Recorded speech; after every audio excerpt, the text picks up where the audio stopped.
Mesdames et messieurs, bonsoir. Nous sommes samedi 12 mai. Bienvenue dans le 20h. Voici les titres.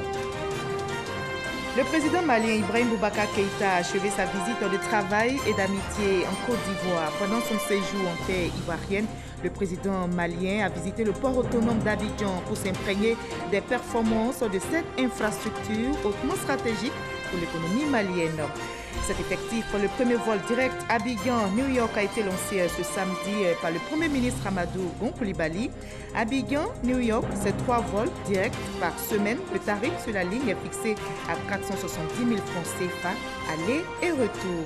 Après les dégâts matériels corporels causés par les pluies diluviennes en Côte d'Ivoire, le ministre de la Construction et le directeur général de l'AGEROUTE visitent les ouvrages d'assainissement.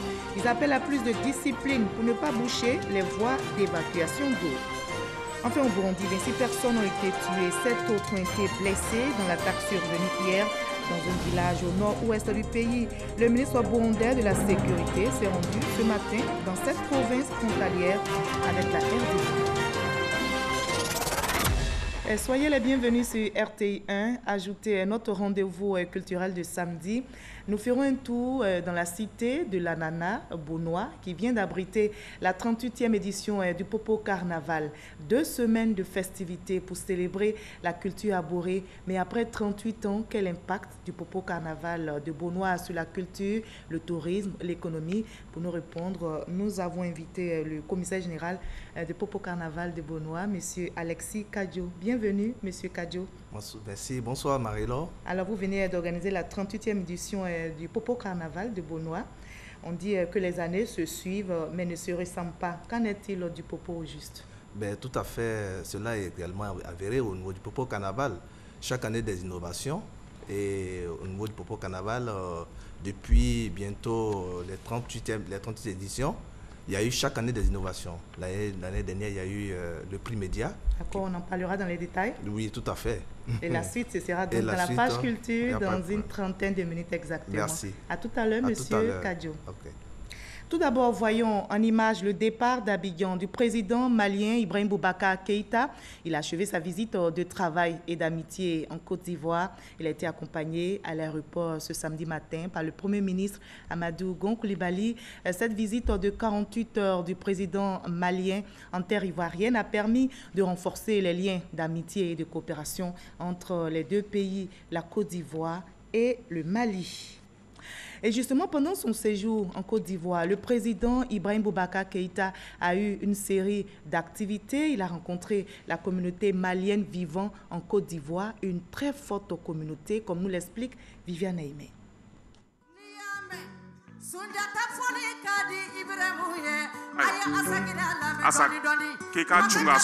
Chant des griottes mandingues, acclamation du public scandant le nom Keïta comme un nom de bravoure.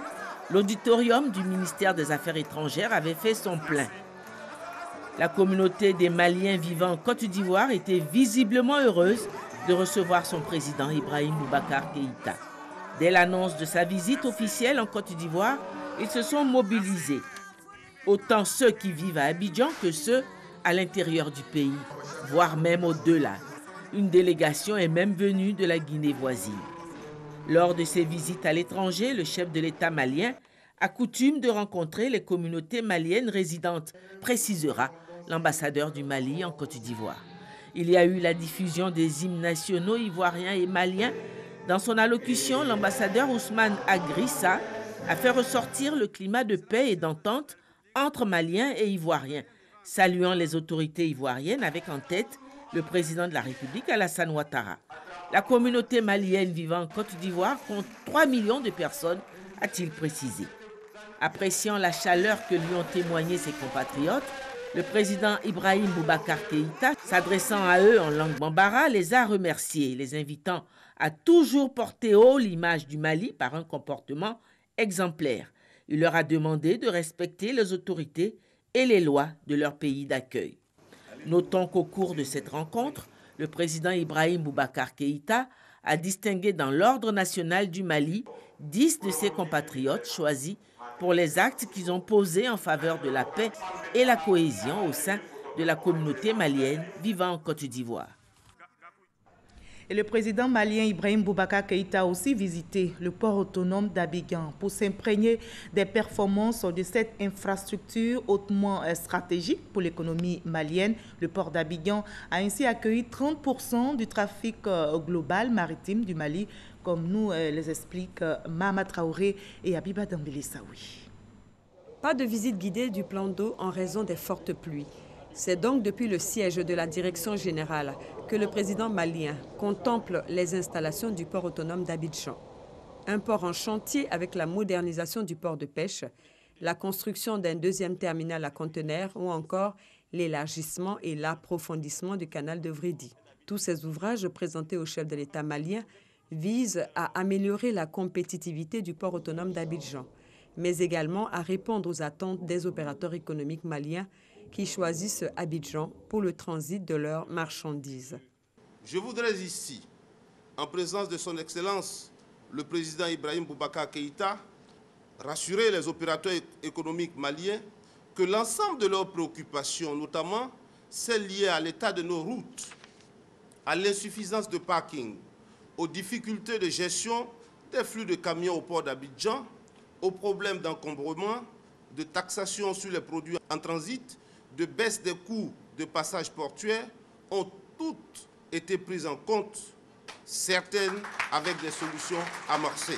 En 2017, le port autonome d'Abidjan a traité 821 000 tonnes de marchandises en transit, import, export pour le compte du Mali, soit 30% du trafic global maritime de ce pays enclavé du Sahel. C'est donc un enjeu stratégique qui ne pouvait que figurer à l'agenda de la visite de travail du président malien en Côte d'Ivoire. Ce qui a été déjà réalisé ici est important, mais ce qui est à venir l'est encore plus.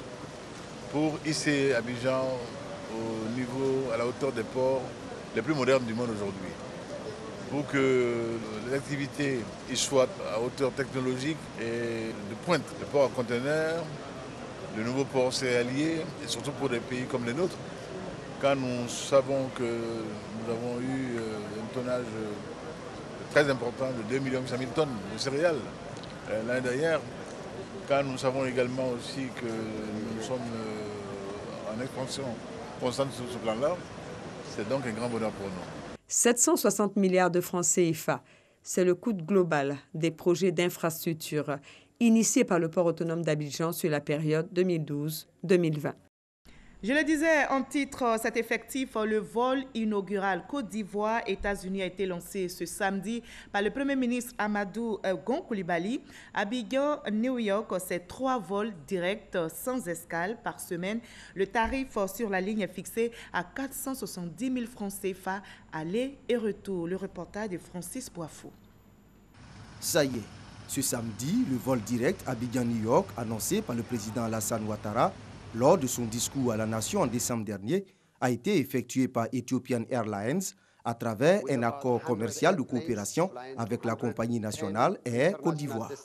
Grâce à cette nouvelle offre de vol direct entre le continent africain et les États-Unis, les passagers ouest-africains, autrefois contraints de passer par les compagnies aériennes européennes pour s'y rendre, auront le choix de partir directement d'Abidjan à moindre frais.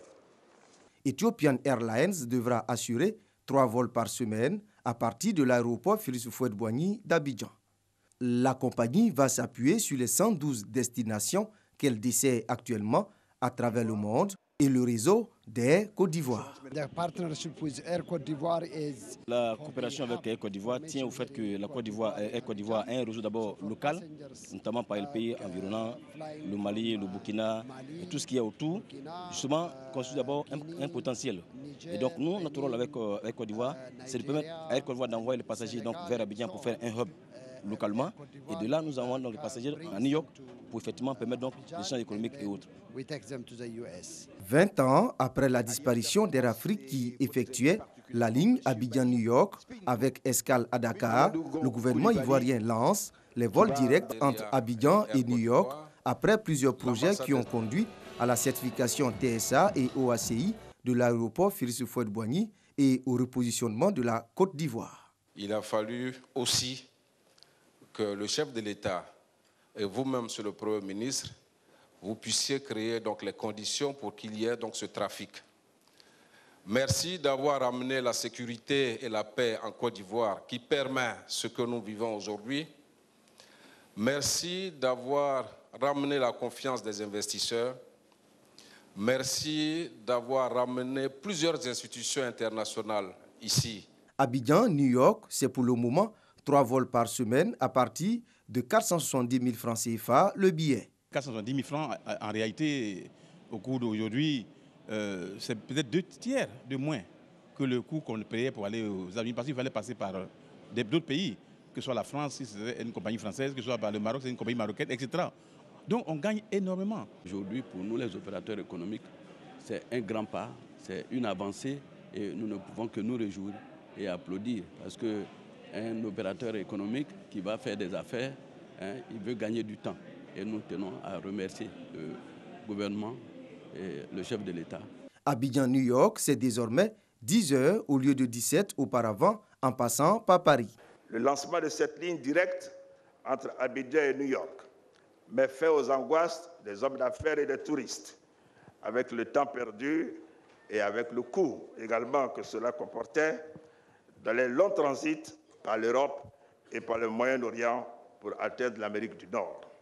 La porte pour le développement des échanges économiques et touristiques entre la Côte d'Ivoire et le reste du monde s'agrandit ainsi en offrant plus d'opportunités. Vous comprendrez donc que je puisse, en cet instant, rendre un hommage appuyé au président de la République, son Excellence M. Alassane Ouattara, pour sa détermination pour que cette ambition donc, se réalise. Cette ouverture vers la première économie du monde, les États-Unis d'Amérique, vient soutenir sa vision d'une Côte d'Ivoire moderne et repositionnée sur l'échiquier mondial. Le lancement des vols directs à destination des États-Unis à partir d'Abidjan va certainement augmenter le trafic passager de l'aéroport Félix Houphouët-Boigny. Plus de 2 millions en 2017 contre environ 600 000 passagers en 2011, soit une croissance de près de 220% en 6 ans.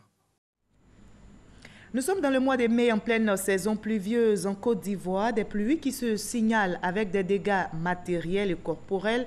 Justement, après les dégâts causés par les pluies diluviennes, le ministre de la Construction et le directeur général de l'AGEROUTE ont visité les ouvrages d'assainissement endommagés. Les appels à plus de discipline pour ne pas boucher les voies d'évacuation d'eau. Le reportage de Franck Quadio. À Bobo, des voisins rendent visite à une victime des récentes pluies diluviennes. La dame blessée au pied par l'effondrement d'un pan de mur poussé par la force des eaux de ruissellement la veille. Dans la commune de Cocody, Arma et ses sœurs ont vécu une situation différente. L'eau a emporté la clôture de l'habitation et avec elle une bonne partie de leurs affaires. L'inondation a permis que l'eau rejaillisse ici et retombe sur la clôture. Tant que la clôture n'est pas encore arrangée, on ne pourra pas rester ici. Nous restons éveillés. Il y a des enfants qui sont avec nous. Vous voyez le danger que nous parcourons toute la nuit, toute la journée. On n'arrive pas à dormir, on n'arrive pas. Je ne sais pas comment on pourra se comporter tant que l'eau ruisselle pour entrer dans la maison ici.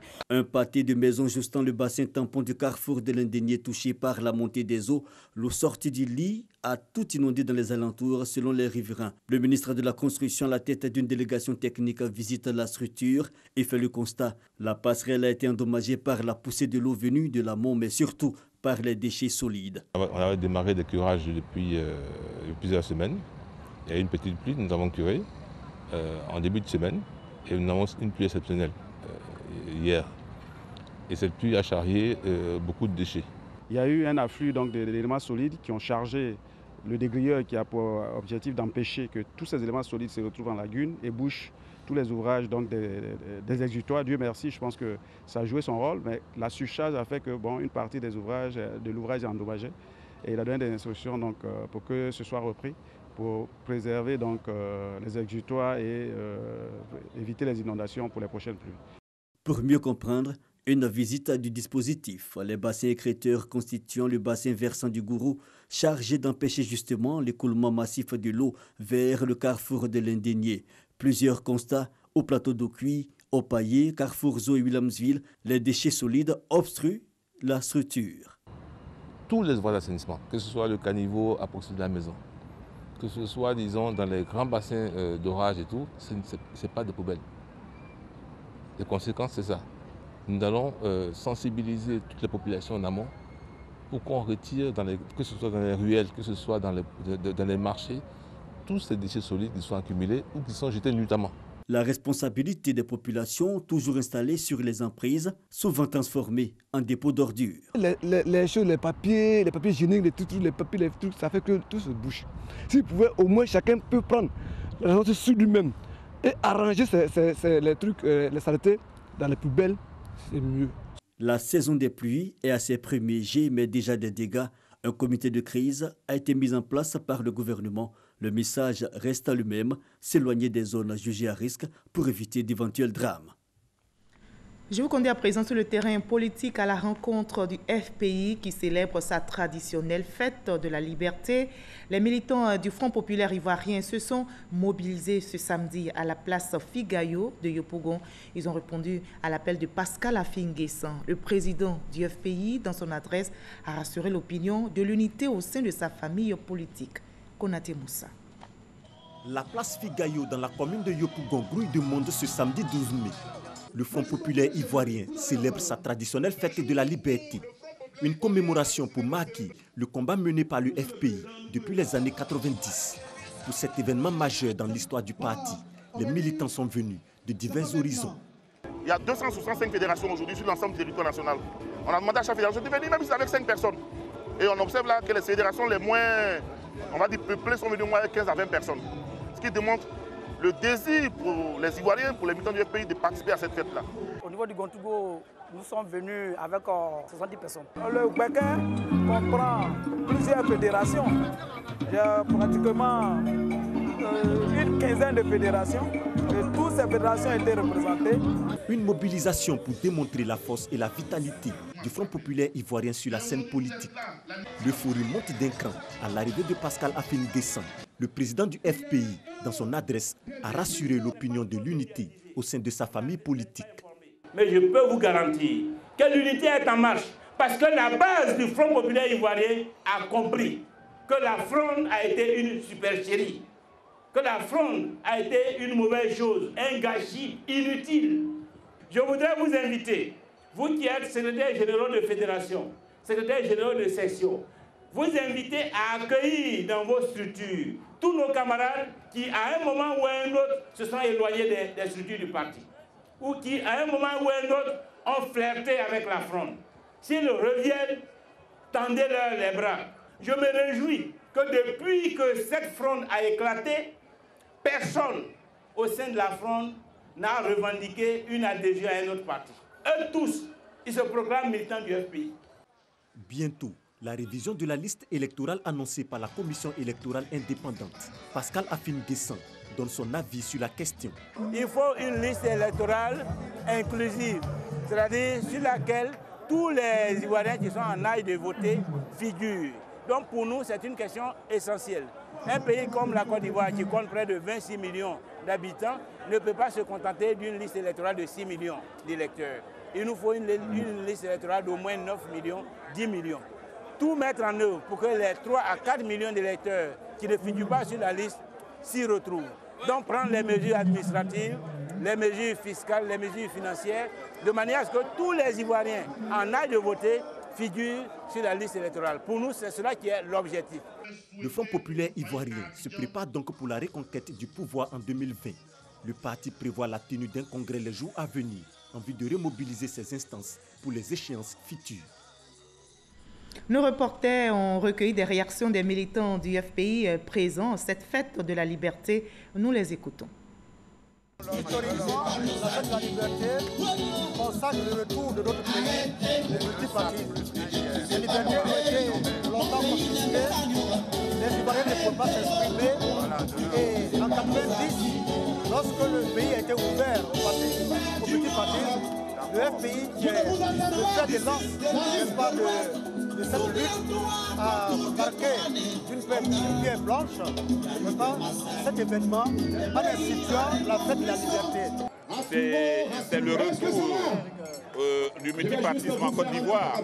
Et le président Gbagbo, c'est le père du multipartisme. Le président Laurent Gbagbo, c'est du Front populaire ivoirien, c'est le père fondateur du Front populaire ivoirien. Et c'est lui qui a institué cette fête de la liberté.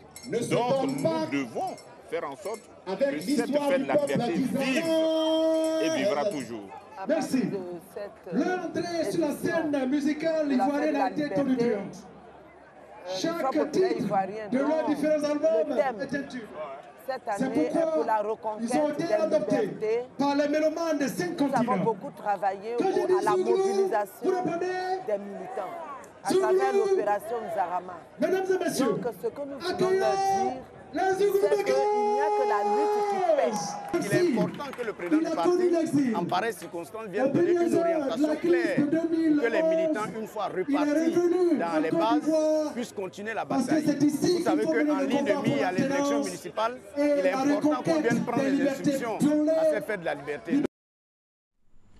Et toujours dans l'actualité politique nationale, l'UDPCI, l'Union pour la démocratie et la paix, qui organise en ce moment à Yamoussoukro son deuxième congrès extraordinaire sous le thème Parti unifié RHDP, l'UDPCI face aux défis du rassemblement pour bâtir la nation. Les travaux ouverts ce samedi matin vont permettre au parti arc-en-ciel de se prononcer clairement sur son adhésion au RHDP, Parti unifié. Et je vous propose donc d'écouter le président de l'UDPCI, Albert Mabry et Touakeus, depuis Yamoussoukro.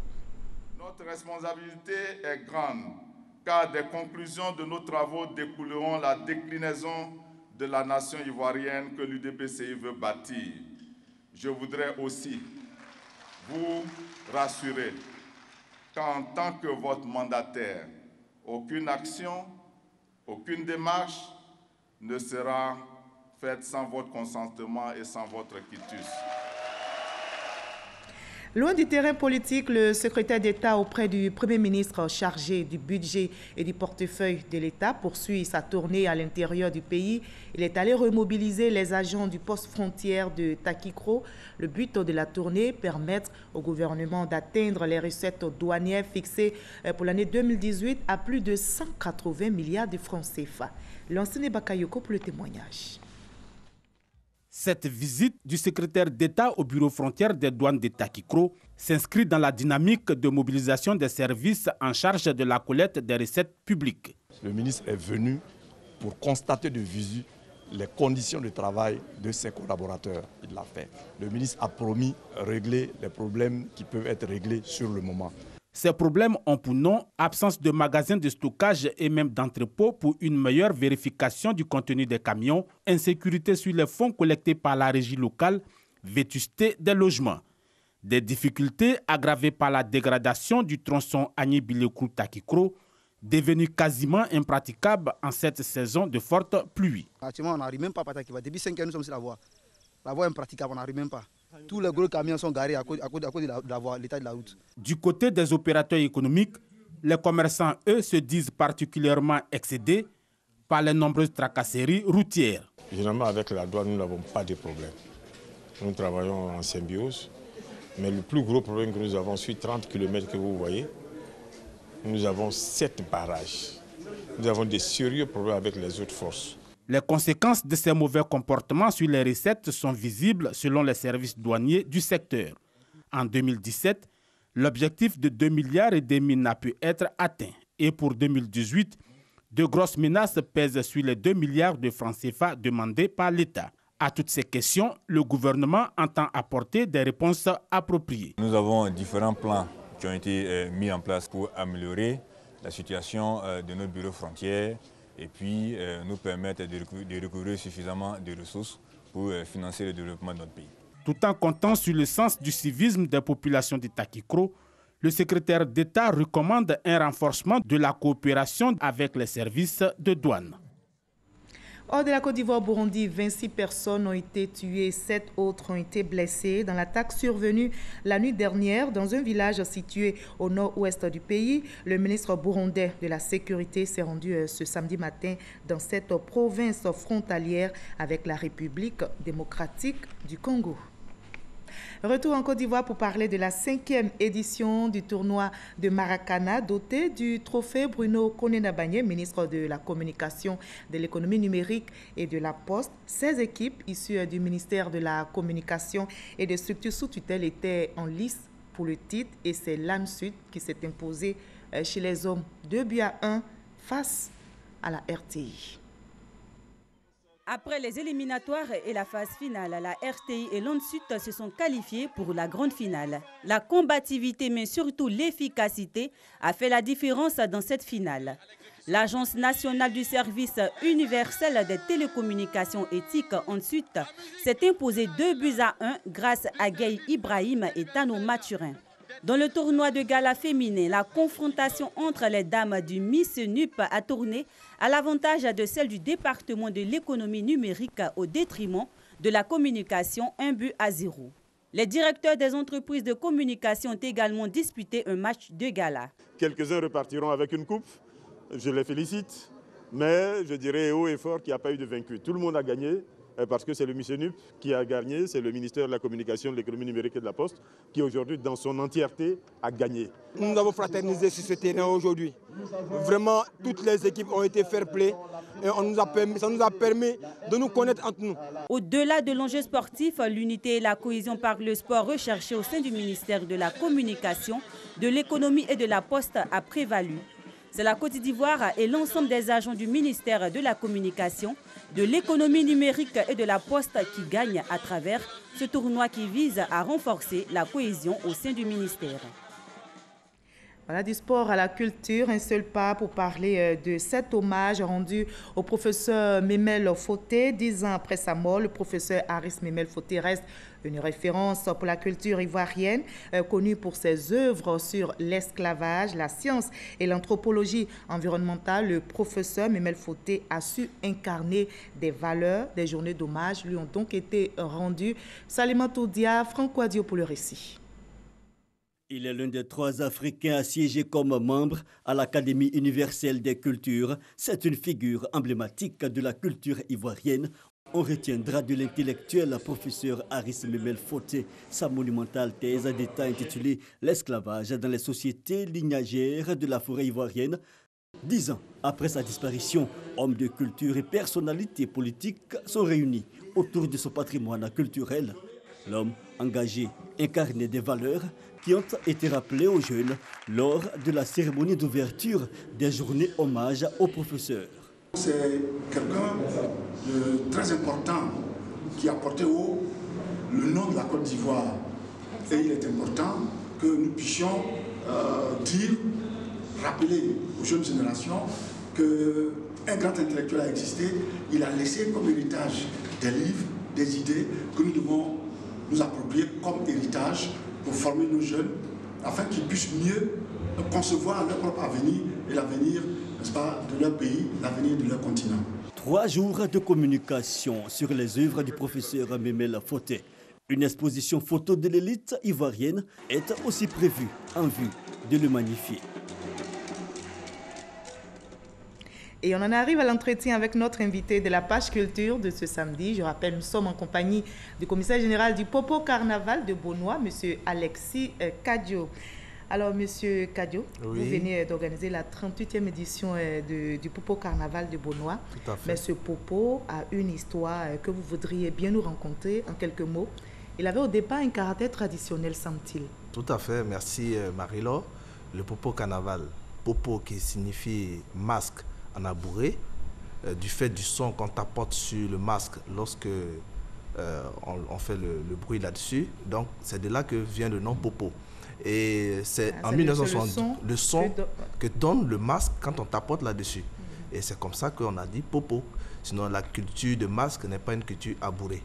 Mais c'est la façon dont on a déterminé le Popo à partir du son que nous donne le masque lorsqu'on tapote là-dessus.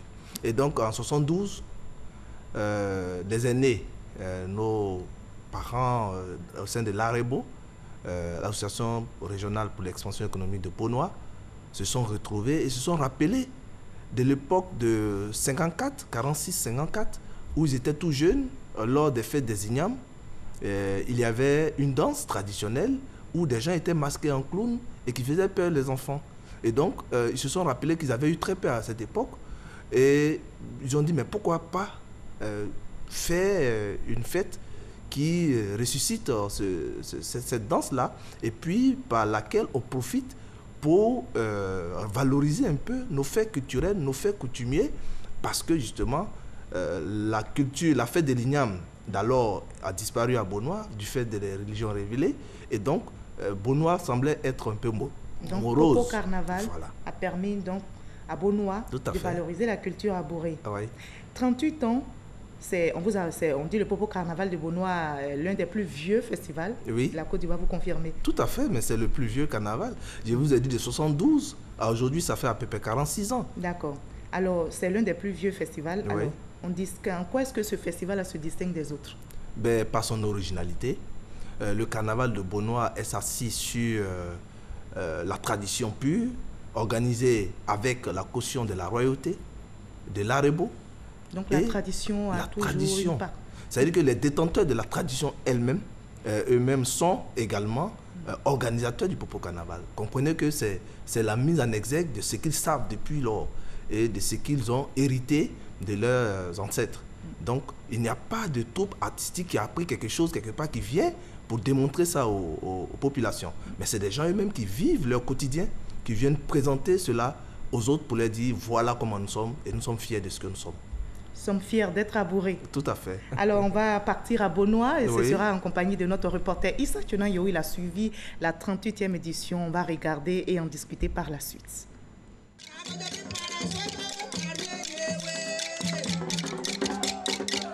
Véritable institution qui met en valeur les atouts touristiques, économiques et sociaux de la ville de Beaunois. Le 38e Popo Carnaval a tenu toutes ses promesses. La culture abourée dans toute sa splendeur et la diversité culturelle ont été célébrées. Défilé géant des festivaliers, présentation des potentialités touristiques et culturelles de la région, dialogue interculturel avec les prestations de danse du terroir et d'ailleurs. Le déguisement des festivaliers sont autant d'éléments pour émerveiller les festivaliers. Le Popo Carnaval, c'est d'abord et avant tout la danse traditionnelle et les jeux anciens du peuple abouré. Comme tous les ans, cette année encore, une attention particulière a été accordée à ce pan de la culture chère à la ville de Beaunois. Une manière d'enseigner et de passer le flambeau aux jeunes générations. Le Popo Carnaval est également une occasion pour les opérateurs culturels, économiques et touristiques de valoriser leurs produits à travers des stands. La beauté est aussi au cœur de l'événement à travers le concours Aoulaba et Miss Popo pour les femmes et Ebe, concours du plus bel homme. À ce niveau, c'est Ampo Josepha Prisca Angélique, 31 ans, aide-soignante qui a été désignée à Oulaba dans la 38e édition du Popo Carnaval de Beaunois. Wanga, Adjo Esther, Miss Popo et Anouma Romiad, le plus bel homme. Le Popo Carnaval qui s'est déroulé du 2 au 15 avril dernier a été honoré par la présence du comédien Go Michel, ambassadeur du Popo Carnaval 2018. Voilà, M. Kayo, pendant près de 2 semaines, donc, la cité de la Nana s'est transformée en capitale culturelle, touristique de la Côte d'Ivoire. Tout à fait. Et quelles sont les retombées pour la ville de Beaunois après un tel festival, précisément même pour les populations? Ben, les retombées sont nombreuses. Il y a d'abord les retombées économiques, sociales et culturelles. Je dirais les retombées économiques, c'est ça que nous mettons surtout en avant, parce que d'aucuns diront que quand on fait les festivals, c'est pour s'amuser, et puis c'est pour se réjouir, et puis bon, on passe. Mais il faut reconnaître qu'aujourd'hui, l'industrie culturelle doit être vue comme une réalité à même de prendre sa place dans le développement de la Côte d'Ivoire. Et donc, le Popo Carnaval veut transcender l'aspect festif. D'accord. Donc, pour cette édition, oui. Alors, après quelques jours, à Beaunois, quand on part, comment est-ce qu'on perçoit l'incidence, comment est-ce qu'on perçoit les retombées sur la vie de ces populations qui vivent à Beaunois? Ben, d'abord, par leur pouvoir d'achat. Tout de suite, les commerçants vous diront qu'après le carnaval, en tout cas les magasins d'habillement et autres, ça bouge par-ci par-là parce que les dames, les hommes, tous ceux qui ont participé et qui ont vendu quelque chose, se sentent leur bourse un peu... et donc, ils passent également à la dépense. Donc, ça, c'est le premier aspect. De bonnes affaires. Les bonnes affaires. Le deuxième aspect, c'est également les hôtelleries. Nous sommes passés en 1977, le premier hôtel à Beaunois, et aujourd'hui, nous avons une 50aine d'hôtels. Donc, c'est vous dire que c'est parce qu'il y avait cette matière du popo qui fait que le boom est en train de se révéler dans ce domaine. Et donc, l'industrie culturelle est en train de se mettre en place petit à petit. Mais justement, c'est grâce au popo. Et aujourd'hui, c'est réel. Vous voyez, tout le monde s'apprête, que ce soit les cars, les transports, les taxis et toutes les populations. En un mot, l'économie bouge à Beaunois. Parfaitement. Alors, d'année en année, le popo a gagné en maturité quand on vous suit, et surtout avec le nombre important des festivaliers qui font le déplacement à Beaunois. Mais quel est l'impact? Comment mesurer l'impact sur la culture ivoirienne de façon générale et le tourisme également? Il est évident que le popo a révélé Beaunois à la Côte d'Ivoire, au monde entier. Mais au-delà, le popo a permis à la Côte d'Ivoire de connaître plusieurs festivals. Le popo a permis à la Côte d'Ivoire d'avoir aujourd'hui la Oulaba nationale, comme on le dirait. Parce que c'est le popo, bien sûr, c'est parti du popo. On a commencé à organiser la Oulaba, comme ça, la Oulaba est née à partir du popo. Et Paul Doku était animé, on l'a invité à animer le concours à Oulaba. C'est de là qu'il a prêté l'organisation de la Oulaba, il a emprunté l'organisation de la Oulaba. On lui a dit, il n'y a pas de problème, pour nous c'est national. Et vous voyez, c'est un des éléments. Grâce au carnaval, il y a eu d'autres carnavals qui sont nés, qui sont venus s'inspirer du Popo Carnaval. Popo Carnaval de Beaunois a donné le ton. C'est le leader qui a donné le ton et qui inspire toutes les autres régions à vouloir aujourd'hui faire des festivités pour valoriser leur culture. Parce qu'ils se sont rendus compte qu'avec une activité culturelle, on peut valoriser ce qu'on a chez nous et puis profiter pour regrouper tous les fils afin de parler de développement. D'accord. Voilà. Alors, qu'est-ce que vous entendez par rendre plus visible, plus professionnel et aux normes internationales le Popo Carnaval de Beaunois? Rendre plus visible, c'est travailler d'abord avec les professionnels de l'industrie culturelle, la communication. Ça, c'est important parce que les personnes qui y trouvent intérêt, ce sont les créateurs artistiques et également les créateurs de mode et tout ça, parce que la tenue vestimentaire et tout ça, donc ça a un intérêt. Et donc du coup, ceux-là, ça permet à eux également de se faire valoir. Maintenant, l'intérêt touristique pour la Côte d'Ivoire, c'est que le carnaval aujourd'hui est une vitrine, est un produit d'appel touristique qui permet à Côte d'Ivoire Tourisme de dire à telle période, vous avez un tel événement qui est unique. Et si vous venez, vous allez découvrir, qui vous permettra de vivre vraiment des moments heureux. Dernière question. On a vu que la jeunesse, les femmes ont une place importante dans ce festival. Alors, qu'est-ce que ces deux composantes tirent elles en participant ou en s'investissant dans le Popo? D'abord, il y a l'épanouissement économique. Il y a ça d'abord parce que les femmes, elles s'adonnent à beaucoup d'activités, des petites activités comme on le dit là. Mais c'est important. En 2 semaines, quelqu'un qui vend l'eau 1000 francs peut-être par jour, en 2 semaines, il peut se trouver avec au moins 50 000 francs. Vous voyez, c'est important.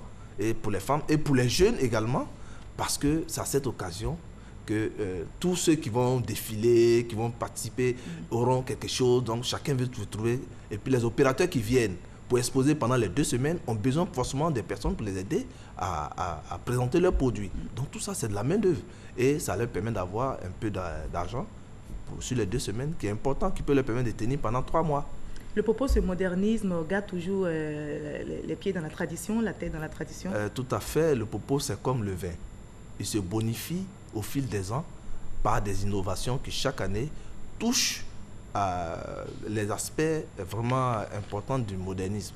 Par exemple, nous allons cette année, l'année dernière, nous avons parlé du prix média, parce qu'on a compris que effectivement, la presse pourrait vraiment, elle également, permettre à la culture de prendre sa place dans l'économie ivoirienne. Donc, on a mis l'émulation au sein pour comment celui qui va mieux parler de cet événement aura un prix, et c'est le prix du vice-président Daniel Kablan-Duncan.